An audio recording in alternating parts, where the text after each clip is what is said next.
একটি জঙ্গলে বাস করত একটি বোকা বাঘ ও দুটি চালাক শেয়াল। চালাক শেয়াল দুটো অন্যের খাবার চুরি করে খেত। এভাবে করে তাদের দিন অনেক ভালোই কাটছিল। আজকে এত গরম কেন? জঙ্গলের আবহাওয়া আস্তে আস্তে গরম হয়ে যাচ্ছে। এর কারণ কি কেউ কি তোমরা বলতে পারো? বন্ধু দেখ, বাঘমামা বিশ্রাম নিচ্ছে। আমি আরো ভেবেছিলাম আজকে পেটের খাবার চুরি করে খাবো, তা মনে হয় আর হবে না।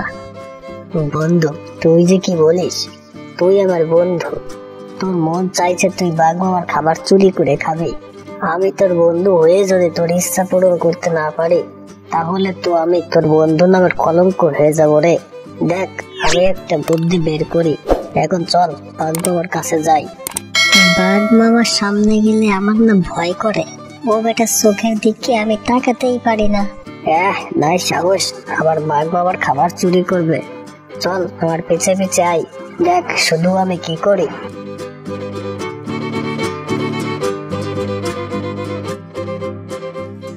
আরে আরে বাঘমামা যে, তুমি এখানে বসে আছো?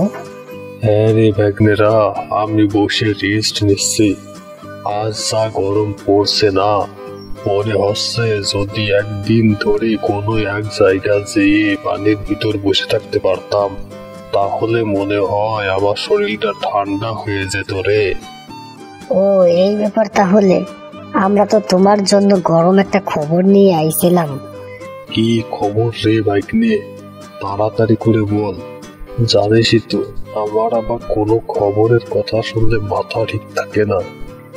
শোনো মামা, আমরা দুই বন্ধু দেখে আসলাম ওই উত্তরের ছোট নদীর পাড়ে বড় একটা গরু ঘাস খাচ্ছে।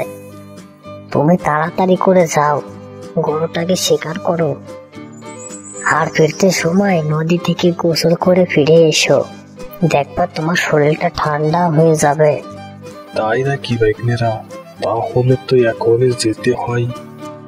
এমন কথা শুনে বাঘ মামা উত্তরের ছোট নদীর দিক রওনা দেয়।